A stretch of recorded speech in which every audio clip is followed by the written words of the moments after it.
नमस्कार, आप देख रहे हैं खबर दोपहर और मैं हूं आपके साथ विभा उपाध्याय। बुलेटिन में सबसे पहले आपको दिखाते हैं पटना की एक तस्वीर जो सरकारी कामकाज के तरीकों पर गंभीर सवाल उठाती है। आपके टीवी स्क्रीन पर इस वक्त जो तस्वीर है वो पटना सिटी के माल सलामी थाना क्षेत्र की है। पुराने बस स्टैंड के पास सामुदायिक भवन निर्माण के नाम पर देखिए मिट्टी की कैसे कटाई हो रही थी, जिसकी वजह से पंप हाउस गिर गया। सोचिए, जिस पंप हाउस का 6 दिन पहले ही उद्घाटन किया गया हो वो किस तरह से जमींदोज हो गया। 1 करोड़ की लागत से बना ये पंप हाउस महज एक लापरवाही की वजह से ताश के पत्तों की तरह बिखर जाता है। पंप हाउस के गिरने से इलाके में अफरा तफरी मच गई। जैसे ही पंप हाउस के गिरने की खबर वाटर बोर्ड और भवन निर्माण विभाग के अधिकारियों को लगती है, वो मौके पर पहुंचे और छानबीन की शुरुआत कर दी गई।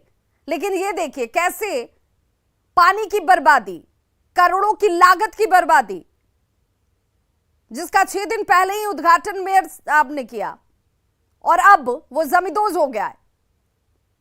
सामुदायिक भवन के लिए जमीन काटी जा रही थी, यहां तक सब कुछ ठीक, लेकिन जमीन काटे जाने के दौरान क्या यह नजर नहीं आया अधिकारियों को, कर्मचारियों को कि जमीन कहां तक और कैसे काटी जाए। अब एक बार फिर से इस पंप हाउस के गिरने की वजह से इलाके के लोगों की जरा परेशानियों का अंदाजा लगाइए। यहां भीषण पेयजल संकट अब खड़ा हो गया है। 20,000 की आबादी इससे प्रभावित हुई है। घटना के बाद से गिरे हुए भवन के मलबे को अब हटाने का काम शुरू कर दिया गया। देखिए, यह दुर्भाग्य ही है। जिस पंप हाउस के उद्घाटन के बाद लोगों ने राहत की सांस ली थी कि अब उन्हें शुद्ध पेयजल मिल पाएगा, पानी निर्विरोध रूप से आ पाएगी, वो पंप हाउस खुद ही जबरदोज हो गया। अब जरा सुनिए क्या कह रहे हैं अधिकारी। लेकिन अभी हुआ क्या है कि आप देख सकते हैं यहाँ पर मिट्टी की खुदाई जो होती रह गई, इस कारण से कोई भी मानक का उपयोग नहीं किया गया और ये भड़बड़ा के नीचे गिर गया। ये जो सामुदायिक भवन बन रही है, नहीं, गड्ढा तो इधर खोदा जा रहा था और अभी संभावना नहीं था, अभी सुरक्षात्मक व्यवस्था की जा रहा था। तब तक थोड़ा मिट्टी जो है वो बहुत हल्की है और वो स्लाइड कर गया, तो उसकी व्यवस्था की जा रही है। हमारे ऊपर के साहब लोग, आप लोग को शायद मना भी किया गया था कि मिट्टी का टायर इधर बंद। नहीं, हम लोग खुद मना किए थे कंट्रेक्टर के आदमी के, लेकिन उनका जेसीबी वाला रात में काटा उस साइड में। हालांकि बहुत इधर से काट रहा था, लेकिन चूंकि मिट्टी बहुत हल्का फुल्का है। ये दीपांशु प्रमोटर्स है, दीपांशु प्रमोटर्स एंड बिल्डर्स, ये रांची के। इधर जो हम तो कंस्ट्रक्शन कंपनी को नहीं जानते हैं, तो विभाग को जानते हैं। उसको इलाज हुआ है, वो तो है जो भवन निर्माण बताइए, तो उस पर FIR दर्ज होगा, देखते हैं। तो देखिए, जो हर बार होता है वही एक बार फिर हो रहा है, एक दूसरे के ऊपर लीपापोती। महज 6 दिनों में पंप हाउस गिर कैसे गया, इस सवाल का जवाब देना चाहिए। मिट्टी की कटाई या घटिया निर्माण इसके लिए जिम्मेदार, ये कहकर पल्ला नहीं झाड़ सकते हैं। ताश के पत्तों की तरह कैसे ये भवन बिखर गया, क्या जिम्मेदार लोगों के ऊपर कार्रवाई नहीं होनी चाहिए? घटिया निर्माण के लिए जिम्मेदार कौन लोग हैं, उन लोगों के नाम सामने आने चाहिए।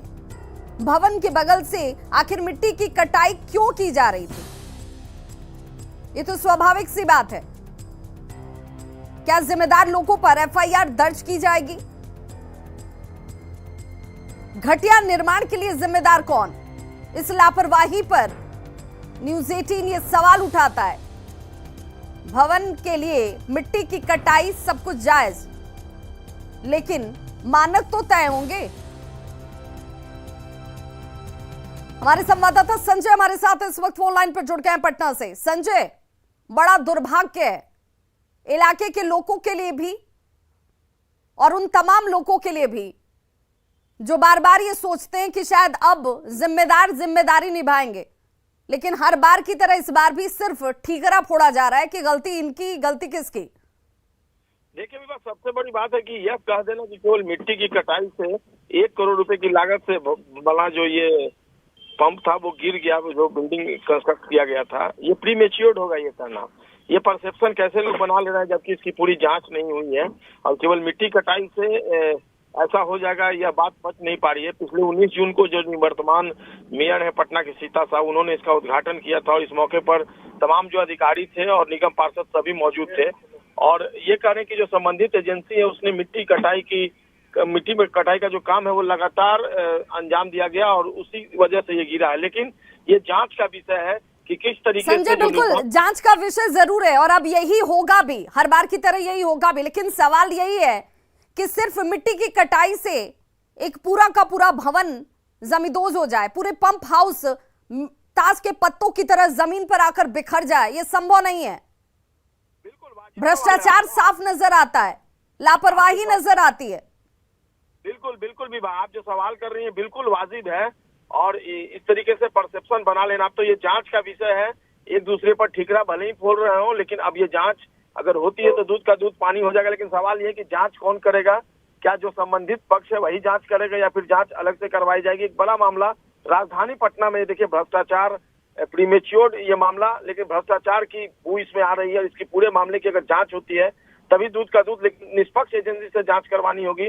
केवल निगम पार्षद का ये कह देना कि जिस भवन का उद्घाटन करने मेयर आई थी उसमें मिट्टी कटाव से ये भवन धराशायी हो गया, यह बात पच नहीं पा रही है। देखना होगा बिल्कुल, ये ना तो लोगों को पच पा रही है और ना ही ये संभव नजर आता है। दो तस्वीरें, संजय आप हमारे साथ बने रहिए, दो तस्वीरें भी जरा दर्शकों को दिखा दें। ये पहली तस्वीर 6 दिन पहले की है, 19 जून उद्घाटन की वो तारीख भी और तस्वीर भी, जहां पर सब कुछ अच्छा नजर आ रहा है। मेयर साहिबा भी यहाँ पर पहुंची, उद्घाटन बाजाबता किया गया, लोगों ने राहत की सांस ली कि चलिए 1 करोड़ की लागत से भवन बन गया, पंप हाउस बन गया, अब लोगों को सुकून और राहत मिल पाएगी। लेकिन सिर्फ 6 दिन के अंदर देखिए ये दूसरी तस्वीर बगल की, जहां पर पूरी की पूरी पंप हाउस, उसका एक हिस्सा नहीं, 2-4 पिलर नहीं, कुछ कंस्ट्रक्शन के पार्ट नहीं, पूरी की पूरी पंप हाउस ही जमीन पर अब मलबे में तब्दील हो चुकी है। अब इस मलबे को हटाया जा रहा है। संजय, क्या कोई जिम्मेदारी लेने के लिए सामने खड़ा है? कोई जिम्मेदार व्यक्ति यहाँ आकर कह रहा है कि हाँ यहाँ पे खामियां रही, गलतियां हुई, अब गलतियों के लिए जो भी जिम्मेदार हैं उनके ऊपर जिम्मेदारी बहुत जल्द तय होगी? गलतियों की बात, जहाँ तक गलतियों की बात है तो सभी स्वीकार करें कि गलतियां हुई हैं और लूप फॉल है। लेकिन वाकई में भी ये जो तस्वीर है, हाल के दिनों में कई ऐसी तस्वीरें आई बिहार में, चाहे हम फ्लाईओवर की बात कर लें, चाहे बड़े बड़े पुल की बात कर लें, निर्माण के तुरंत बाद इस तरीके से जिस तरीके से तस्वीरें आती हैं विध्वंस होने की, बिल्डिंग गिर जाने की, धराशायी हो जाने की, ताश के पत्तों की तरह बिखर जाने की, यह जो सामग्रियां यूज की जाती हैं या फिर जो सरकारी एजेंसियों द्वारा जो निर्माण कराया जा रहा है उस पर कई सवाल खड़े होते हैं। पहले भी कई जो खामियां थी वह उजागर हुई संबंधित एजेंसियों की, अधिकारियों की। देखना होगा इस मामले में क्या कुछ निकल कर सामने आता है। केवल मिट्टी कटाई से इतना बड़ा भवन धराशायी हो गया जिसकी लागत 1 करोड़ हुई हो, यह बात जो है वाकई में कई सवाल खड़े करता देखना होगा।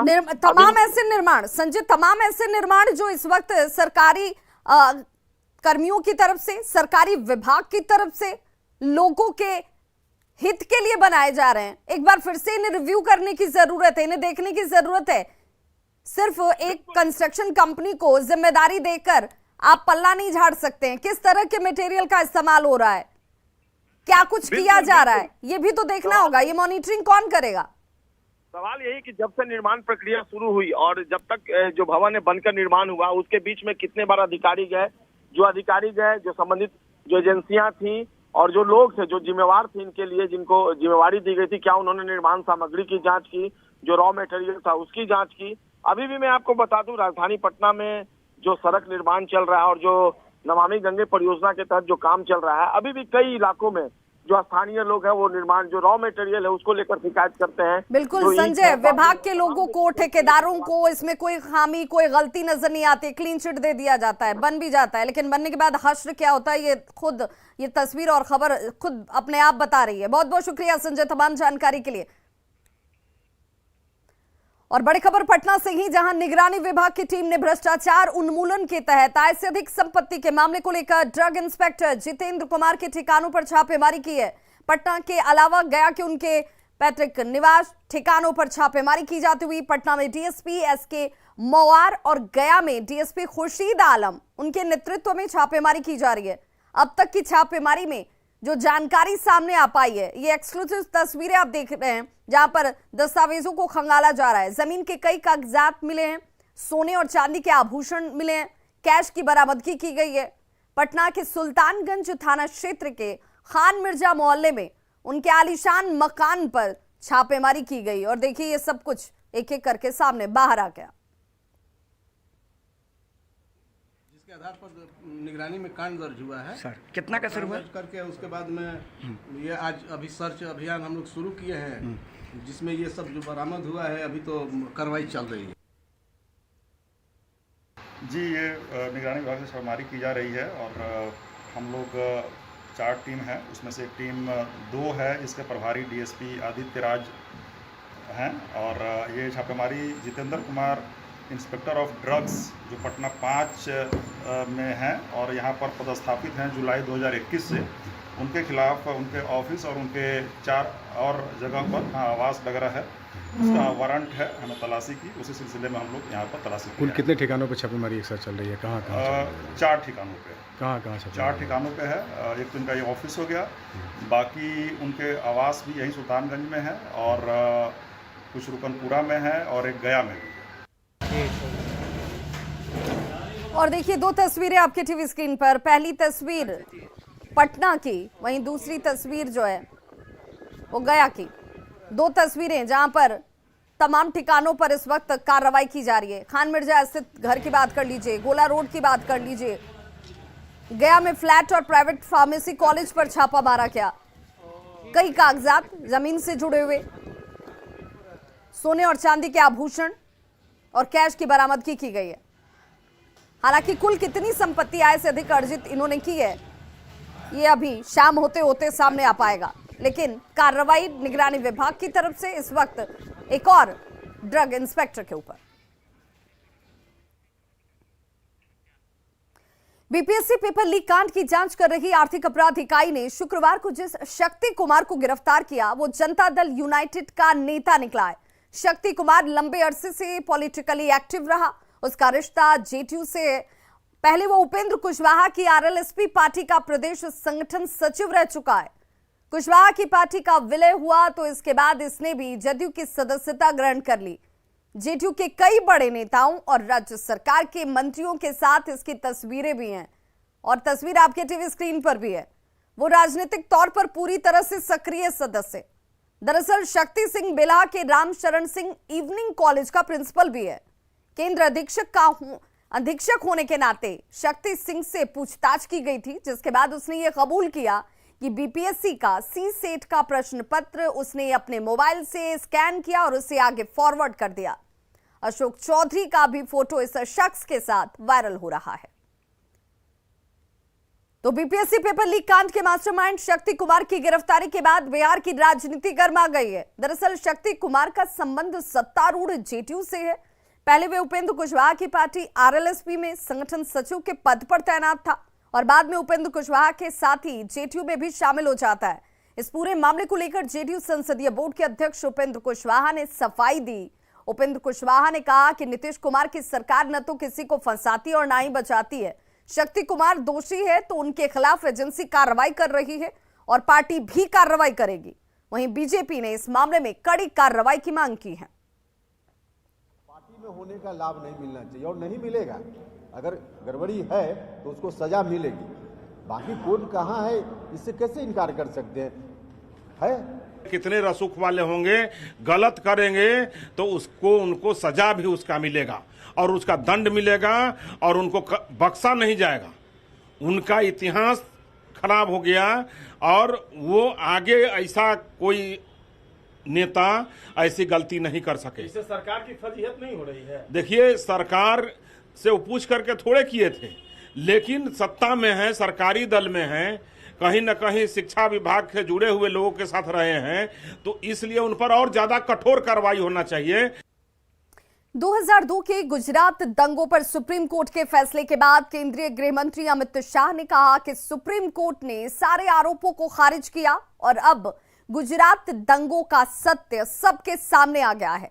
उन्होंने कहा कि बीजेपी पर लगे सारे आरोप गलत साबित हुए हैं और मोदी जी इन आरोपों से विजयी होकर निकले हैं। 19 साल के बाद सुप्रीम कोर्ट की खंडपीठ ने आज जो जजमेंट दिया है, उस जजमेंट से मोदी जी पर लगे हुए सारे गलत आरोप को खारिज कर दिया गया है और ये भी कहा गया है कि कुछ लोगों ने उस आरोपों को पॉलिटिकली मोटिवेटेड तरीके से लगाया था। To keep the pot boiling कहा। हाँ, वेस्टेड इंटरेस्ट था। कौन थे वो आपके हिसाब से? नाम मैं बताता हूं बाद में। और तीसरा, इससे भारतीय जनता पार्टी की सरकार पर जो धब्बा लगा था वो भी धुला है और मोदी जी जैसे वैश्विक नेता पर जो गलत आरोप लगाए थे, मैं मानता हूं कि लोकतंत्र के अंदर मोदी जी ने संविधान का सम्मान कैसे हो सकता है, इसका एक आदर्श उदाहरण सभी राजनीति में काम करने वाले लोगों के सामने करा है। जातीय जनगणना कराने के लिए बिहार सरकार के फैसले का स्वागत करते हुए जेटू की तरफ से आज आभार यात्रा निकाली गई, जिसमें पार्टी के तमाम बड़े नेता से लेकर कार्यकर्ता शामिल हुए और मुख्यमंत्री को अपना आभार व्यक्त किया। भवन निर्माण मंत्री अशोक चौधरी और मंत्री लेसी सिंह ने यात्रा की अगुवाई की। राजधानी पटना के जेपी गोलंबर से लेकर ये यात्रा करगिल चौक तक निकली, जिसमें कार्यकर्ताओं ने मिठाइयां बांटी और नीतीश कुमार के जयकारे लगाए। यात्रा की जानकारी दे रही है न्यूज़ 18 संवाददाता रितु रोहिणी। पटना की सड़कों पर आज जनता दल यू की तरफ से जो तमाम लोग जो हैं वो आभार यात्रा पे निकले हैं। आप सीधे तौर पर तस्वीरों में देखिए कि भवन निर्माण मंत्री अशोक चौधरी सहित तमाम जो जदयू के लोग हैं वो आज पटना की सड़कों पे उतरे हैं। जेपी गोलंबर से होते हुए कारगिल चौक तक आए हैं। हमारे साथ यहाँ पर मंत्री लेसी सिंह भी है। मैम, क्या कहेंगी जिस तरीके से अभी आप लोग सड़कों पर उतरी है, जातीय जनगणना को लेकर मुख्यमंत्री को धन्यवाद दिया जा रहा है? देखिए, माननीय मुख्यमंत्री जी लगातार जब एमपी थे तब से ये मांग उठा रहे हैं और ये सरकार ने निर्णय लिया, माननीय मुख्यमंत्री जी ने निर्णय लिया, ऐतिहासिक निर्णय है कि किस जाति वर्ग की क्या संख्या है, ताकि उनकी स्थिति को जान के उनके लिए कार्यक्रम बनाया जा सके, उनके लिए योजनाएं बनाई जा सके, ताकि बिहार मजबूत हो, राज्य मजबूत हो और देश मजबूत हो। साफ तौर पर आप देख सकते हैं कि जनता दल यूनाइटेड के जितने भी तमाम लोग हैं वो मुख्यमंत्री को आभार व्यक्त कर रहे हैं। जातीय जनगणना का जो फैसला मुख्यमंत्री ने लिया है उसको लेकर के ही जनता दल यूनाइटेड के तमाम जो मंत्री से लेकर कार्यकर्ता तक हर कोई जो है वो सड़क पर उतरा है और जेपी गोलंबर से कारगिल चौक तक ये पूरी जो यात्रा है, आभार यात्रा निकाली गई है। न्यूज़ 18 के लिए रितु रोहिणी, कैमरामैन अजय दुबे के साथ पटना। तो खबरों का सिलसिला लगातार जारी, आप देखते रहिए न्यूज़ 18 बिहार झारखंड, क्योंकि यहाँ खबरों का सिलसिला कभी नहीं थमता।